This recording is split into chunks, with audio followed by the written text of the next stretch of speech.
Mission part 19 आखिरी वार की गूंज। दुनिया बदल रही थी। तहरीक अवेकिंग अब सिर्फ एक सोशल मीडिया हैशटैग नहीं रही बल्कि मजलूम कौमों की आवाज बन चुकी थी। लंदन से लेकर काहिरा, ब्यूनस आयरस से जकार्ता तक लाखों लोग सड़कों पर निकल आए थे। लेकिन जैसे जैसे तहरीक बढ़ती गई वैसे ही दुश्मनों के मंसूबे भी खौफनाक होते गए। प्रोजेक्ट साइलेंट स्टॉर्म वही पुरस्कार खुफिया तंजीम जिसे दुनिया के ताकतवर हुक्मरान और मल्टीनेशनल माफिया कंट्रोल करते थे, अब आखिरी वार की तैयारी में थी। उनके पास हथियार थे, एजेंट थे और सबसे बढ़कर वो बेरहम अज़म के तहरीक को जड़ से खत्म कर देना चाहते थे। रेहान खान, ज़ारा और आसफ जानते थे कि अब ये सिर्फ तहरीक की बका की जंग नहीं रही बल्कि पूरी इंसानियत का मुस्तकबिल इस पर मुनहसर है। बारिश में भीगी रात में जब ज़ारा हेडक्वार्टर वापस आई तो हर आंख हैरत से उसे देख रही थी। वो कई महीनों से दुश्मन के रडार से गायब रही थी, लेकिन उसकी आंखों की चमक और लहजे की शिद्दत ने वाज़िया कर दिया कि वो अब पहले से ज्यादा मजबूत होकर लौटी है। रेहान ने सिर्फ एक जुमला कहा, तुम्हारी हिम्मत ही हमारी ताकत है। ज़ारा ने रेहान की आंखों में देखकर जवाब दिया, और तुम्हारा यकीन हमारी जीत। न्यूयॉर्क के एक अजीम स्टेडियम में लाखों लोग जमा थे। रेहान खान स्टेज पर आया और उसके साथ ज़ारा और आसफ। दुनिया भर के मीडिया की आंखों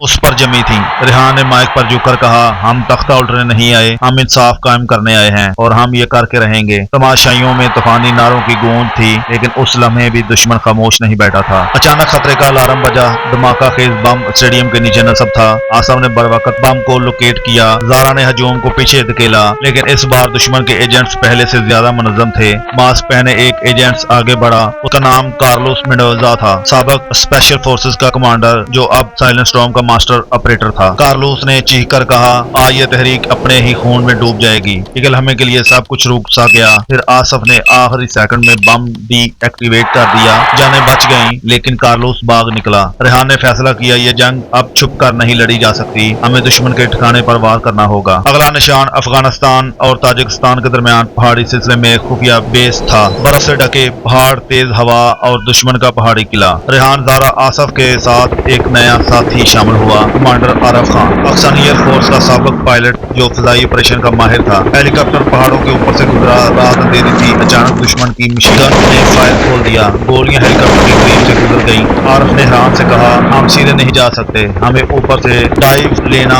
होगा। हेलीकॉप्टर ने खतरनाक मोड़ लिया। रेहान और ज़ारा ने रस्सियों के जरिए नीचे छलांग लगाई। बर्फानी जमीन पर लैंड करते ही गोलियां उनकी तरफ बरसने लगी। आसफ ने ड्रोन कंट्रोल से दुश्मन के कमांडर पोस्ट को निशाना बनाया। धमाके से आधा मोर्चा तबाह हो गया।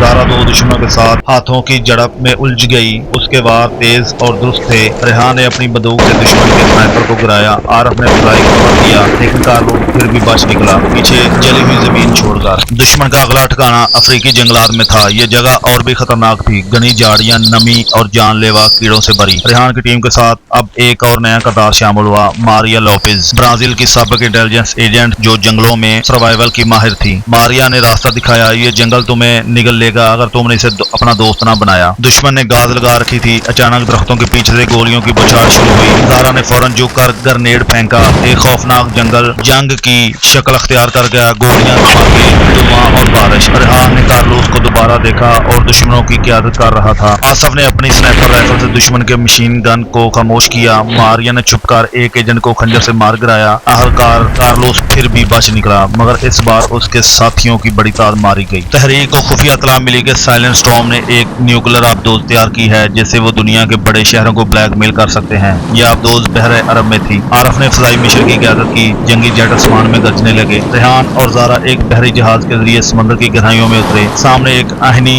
देव आबदोज दुश्मन ने टारपीडो दाग दिए। धमाकों से पानी लड़ने लगा। रेहान ने पानी के अंदर दुश्मन गोताखोरों के साथ लड़ाई की, हाथों में चाकू, अंधेरा और समंदर की दबी खामोशी। ज़ारा ने एक दुश्मन को मार गिराया और आबदोज के सतह पर बम नस्ब किया। आरफ ने जेट से मिसाइल फायर किया। आबदोज सतह पर आने पर मजबूर हो गई। भयानक धमाके के साथ आबदोज का आधा हिस्सा फट गया, लेकिन कार्लोस फिर भी बच गया। वो आबदोज से इंजेक्शन पोर्ट के जरिए निकल गया। कई महीनों की लड़ाई के बाद आखिरकार दुश्मन का आखिरी हेडक्वार्टर हिमालय के पहाड़ों में मिला। ये एक खुफिया बंकर था जहां प्रोजेक्ट साइलेंट स्टॉर्म के सरबराह मौजूद थे। कार्लोस उनका आखिरी कमांडर था। रेहान, ज़ारा, आसफ, आरफ और मारिया ने आखिरी मिशन का आगाज किया। बहुत तेज तूफानी बर्फानी हवा चल रही थी। पहाड़ के ढलवान पर चढ़ते हुए दुश्मन ने गाज लगाकर हमला किया। ज़ारा ने चीख कर कहा, यह आखिरी बार है, पीछे नहीं हटना। एक शदीद फायर फाइट शुरू हुई। गोलियां और बम पहाड़ों की गूंज में टकरा रही थी। कार्लोस और रेहान आमने सामने आ गए। कार्लोस ने कहा, तुम्हें लगता है तुम दुनिया बदल दोगे? दुनिया ताकत से चलती है, इंसाफ से नहीं। रेहान ने सख्त लहजे में जवाब दिया, ताकत खत्म हो जाती है मगर सच हमेशा जिंदा रहता है। दोनों में हाथों के खौफनाक लड़ाई हुई। बर्फानी ढलवान पर वो लड़कते गए। आखिरकार रेहान ने कार्लोस को काबू में लेकर नीचे बर्फानी खाई में फेंक दिया। खतरा खत्म हो चुका था।